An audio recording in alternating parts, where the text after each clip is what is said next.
అయినా నిన్నటిదాకా బానే ఉన్నారుగా, సడన్ గా చంపేసింది దేనికి? లవర్ తో లేచిపోవడానికి. ఆడితో లేచిపోవడానికి ఇన్ని చంపడం దేనికే? ఆడితోనే మామూలుగా లేచిపోవచ్చు కదా.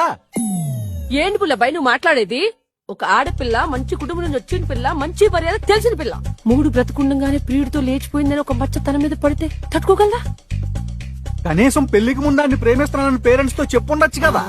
ఎంత ఈజీగా చెప్పేసా పుల్లబాయ్. భయభక్తులు, కట్టుబాట్లు, పద్ధతి, పాళ్ల మధ్య పెరిగిన పిల్ల తల్లిదండ్రుల దగ్గర నిలబడి నేను ఒకడు ప్రేమిస్తున్నానని ఎలా చెప్పగలదు పుల్లబాయ్?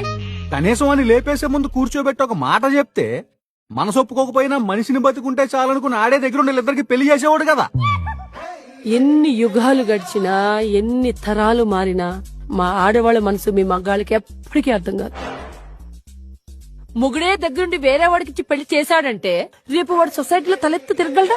తాళి కట్టిన మొగుడు నలుగురిలో నవ్వుల పాలు కాకూడదనే కదా వాడిని లేపేసింది. అంటే ఏ యాంగిల్లో